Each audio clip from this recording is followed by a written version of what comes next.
sedang tidak baik-baik saja.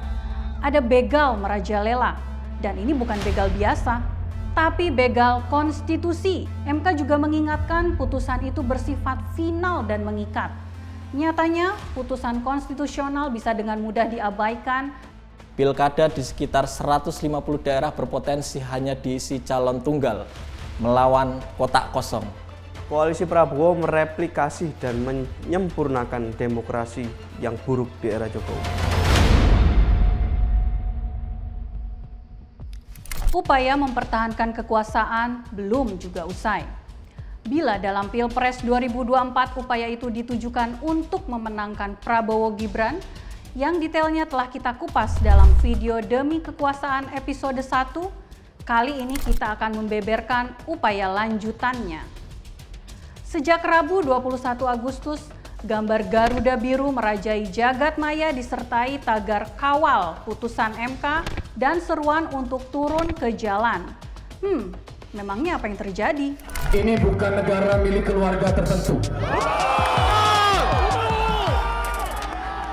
Saat ini Indonesia sedang tidak baik-baik saja. Ada begal merajalela, dan ini bukan begal biasa, tapi begal konstitusi. Dan jumlahnya bukan cuma 1, 2, tapi banyak, segerombolan. Mereka mengamputasi putusan Mahkamah Konstitusi demi kekuasaan. Bila dicermati, politik Indonesia kini mengarah pada tirani mayoritas dan otoritarianisme. Ketika penyatuan sikap politik untuk mendominasi kemenangan pilkada dilakukan dengan menjegal kelompok lain dengan berbagai cara. Puncaknya, putusan MK yang mengubah aturan dalam Undang-Undang Pilkada untuk mewujudkan pilkada yang lebih demokratis sesuai pasal 18 UUD 45 diabaikan oleh mayoritas fraksi di DPR yang telah berhimpun dalam Koalisi Indonesia Maju Plus. Ini koalisi politik raksasa untuk menyokong pemerintahan Prabowo Gibran. Dalam putusan nomor 60 yang dibacakan 20 Agustus kemarin, MK mengubah penghitungan parpol untuk mengusung kepala daerah. Berdasarkan putusan itu, semua parpol peserta pemilu yang memiliki suara sah dapat mengajukan bakal calon kepala daerah dengan ambang batas yang diturunkan dari sebelumnya, sesuai jumlah pemilih di daerah tersebut. Tujuan putusan ini adalah agar masyarakat punya alternatif pilihan pemimpin yang lebih beragam. Ini tentunya menguntungkan rakyat ya. Sebagai konsekuensi atas putusan ini, di DKI Jakarta misalnya, PDIP sebagai satu-satunya partai yang tidak tergabung dalam koalisi Kim Plus, sehingga sebelumnya tidak memenuhi syarat minimal suara untuk mengajukan calon, jadi bisa mengajukan calon sendiri. Tapi putusan MK ini dianulir oleh Badan Legislasi DPR yang dalam waktu kilat merevisi Undang-Undang Pilkada dengan hanya memasukkan sebagian saja putusan MK, bukan seluruhnya. Demikian pula dengan putusan nomor 70 terkait tafsir batas usia pencalonan kepala daerah yang telah diketuk MK. Ini juga diabaikan oleh DPR.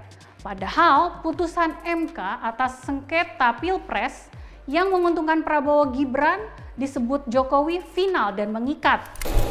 Putusan MK adalah putusan yang bersifat final dan sudah seharusnya kita semuanya menghormati dan laksanakan bersama-sama. Kita hormati kewenangan dan keputusan dari masing-masing lembaga negara. Itu proses konstitusional yang biasa terjadi di lembaga-lembaga negara yang kita miliki.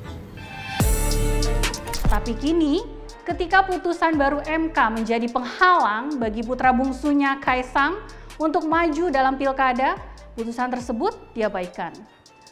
Pembangkangan DPR terhadap putusan Mahkamah Konstitusi inilah yang memicu kegeraman rakyat hingga perlawanan diserukan.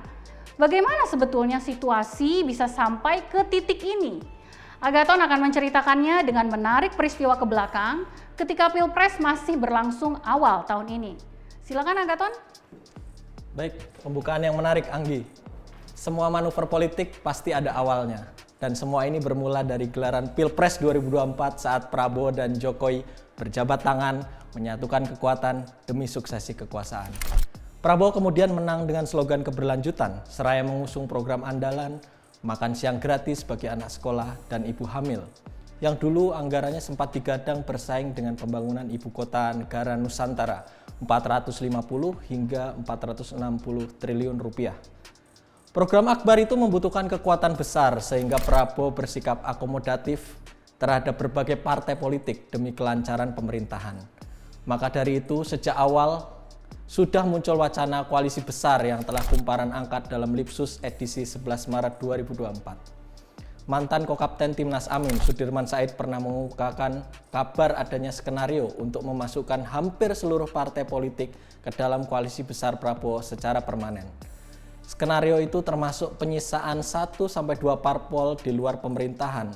Dengan demikian kekuatan oposisi tak lagi signifikan. Ada juga gaung wacana soal rembetan koalisi besar hingga ke daerah-daerah, sebagaimana yang ada di koalisi Barisan Nasional di Malaysia. Kini, wacana itu tak lagi sekadar wacana. Di sebagian provinsi strategis, parpol yang tergabung dalam koalisi Indonesia Maju berupaya merangkul parpol di luar koalisi tersebut dengan membentuk Kimples. Di DKI Jakarta misalnya, semua partai diborong Kimples untuk menyokong paslon Ridwan Kamil dan Suswono. Akibatnya, paslon potensial yang memiliki elektabilitas tinggi seperti Anies Baswedan terancam tak dapat tiket karena tersisa PDIP saja yang belum mengusung calon. Di Banten, Airin Rahmidiani yang memiliki elektabilitas tinggi juga berpotensi gagal nyagup. Karenanya, semua partai kecuali Golkar dan PDIP telah kompak mengusung Andra Soni dan Dimyati Natakusuma. Skema borong partai yang dimotori Kim juga direplikasi sedemikian rupa di pilkada daerah lain, seperti di Pilgub Sumut, mendukung Bobi Nasution, kemudian Pilgub Jawa Barat, mendorong Deddy Mulyadi, Pilgub Jawa Timur mengusung Khofifah Indar Parawansa, Pilgub Jateng menyokong Irjen Ahmad Lutfi, Pilgub Jambi, Kimples memasang Al Haris, hingga Pilgub Kalimantan Timur mengusung Rudi Masud. Akibatnya menurut hitungan PDIP yang ditinggal sendirian di luar koalisi, pilkada di sekitar 150 daerah berpotensi hanya diisi calon tunggal melawan kotak kosong. Angka ini jika benar-benar terrealisasi, jumlahnya 6 kali lipat lebih besar dari kotak kosong di Pilkada 2020. Kumparan telah menulis upaya memborong partai ini dalam liputan khusus Anies dijegal, Airlangga terjungkal edisi 13 Agustus lalu. Upaya memborong partai dilakukan demi menjegal lawan sembari mengonsolidasikan kekuasaan. Maka ketika kekuasaan membabi buta dikonsolidasikan, itu berpotensi jadi alat yang lebih mudah digunakan untuk penindasan. Maka tidak ada kata lain yang lebih pantas diucapkan rakyat selain kata lawan. Indonesia! Indonesia! Indonesia!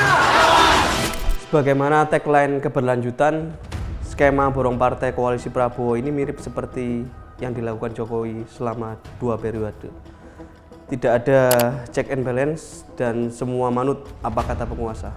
Kini, partai di luar pemenang Pilpres 2024 diajak bergabung dengan ditekan melalui kasus hukum, ada yang diancam bisnisnya, hingga ditawari kursi menteri. Koalisi Prabowo mereplikasi dan menyempurnakan demokrasi yang buruk di era Jokowi. Seperti kata Agathon tadi, borong partai menjadi koalisi besar Prabowo dilakukan bukan cuma di pusat, tapi sampai ke daerah. Masalahnya, koalisi besar dibentuk bukan untuk mengusung calon yang dikehendaki rakyat. Mereka justru bersiasat menjegal calon yang tak mau bersepakat dan berpotensi menjadi penghambat. Skenario koalisi besar sampai ke daerah tentu demi kekuasaan. Kumparan dalam Lipsus edisi Seteru dalam Sekutu memotret ada ambisi dari parpol pemimpin Kimples Gerindra agar Prabowo Subianto bisa berkuasa 2 periode. Upaya itu dilakukan dengan menempatkan orang-orang kepercayaan Prabowo di berbagai jabatan strategis, termasuk di kepala daerah. Memenangi pilkada di banyak daerah bakal sangat menguntungkan untuk pemenangan di Pilpres 2029. Dengan menang di pilkada, kaki-kaki partai di daerah bisa semakin kuat. Skenario menang di mayoritas daerah juga menunjukkan koalisi Prabowo seakan ingin melakukan sentralisasi kekuasaan dari pusat sampai daerah, Ini dibuktikan dengan Ridwan Kamil saat deklarasi bahwa Gubernur Jakarta harus sefrekuensi dengan Presiden. Tapi skenario ini terancam buyar ketika Mahkamah Konstitusi membuat putusan progresif di perkara nomor 60 dan nomor 70. Di perkara 60, MK memutuskan syarat pencalonan kini bukan lagi berdasarkan kursi di DPRD, melainkan suara sah di pemilu legislatif. MK juga menurunkan ambang batas pencalonan menjadi setara calon independen, yaitu di rentang 6,5% sampai 10% tergantung daftar pemilih tetap di daerah tersebut. Putusan ini juga bisa mengubah peta politik yang sudah diskenario oleh Kimples. Calon-calon yang tadi dihambat jadi bisa maju lagi. Lalu putusan MK nomor 70 menyatakan syarat usia pencalonan kepala daerah dihitung saat mendaftarkan diri ke KPU, bukan saat pelantikan seperti putusannya Mahkamah Agung. Putusan ini membuat anak bungsu Jokowi, Kaisang Pangarep, yang saat ini masih berusia 29 tahun saat pendaftaran tidak bisa maju pilgub karena syarat usia pencalonan cagup atau cawagup minimal usianya 30 tahun.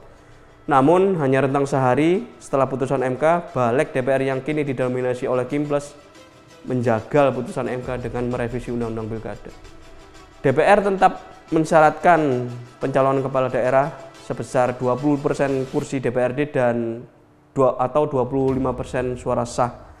Ambang batas pencalonan 6,5% dan 10% itu hanya berlaku untuk parpol yang tidak punya kursi di DPRD. Sedangkan mengenai syarat usia pencalonan kepala daerah, DPR lebih memilih mengacu pada putusan MA yang dihitung saat pelantikan. Artinya DPR membukakan jalan untuk Kaisang. Upaya DPR yang terang-terangan mengangkangi konstitusi demi keluarga Jokowi dan pemerintahan Prabowo Gibran menimbulkan kemarahan massa di berbagai daerah. Aksi massa kali ini bukan tentang siapa dukung siapa, ini tentang masa depan negara yang secara terang-terangan dijalankan dengan ugal-ugalan. Jokowi memang akan lengser 2 bulan lagi, tapi cara-cara seperti itu bukan tidak mungkin dipakai dan dilipat gandakan. Saat konstitusi sudah diabaikan, sudah saatnya kita lawan. Silakan, Pak.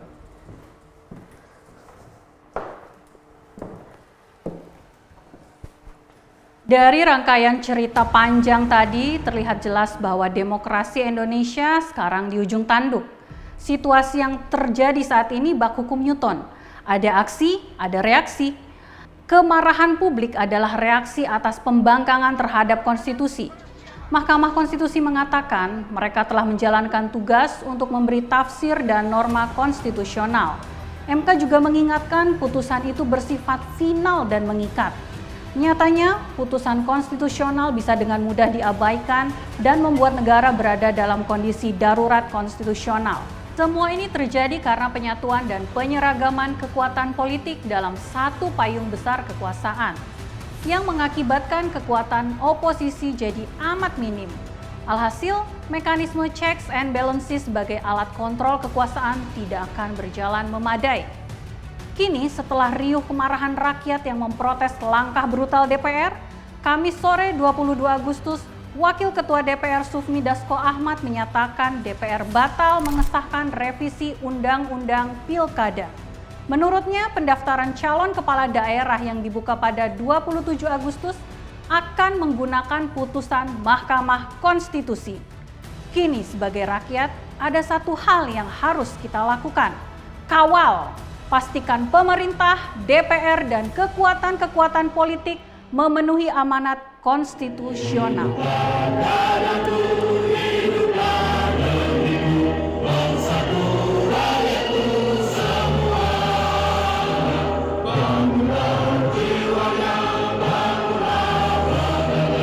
Untuk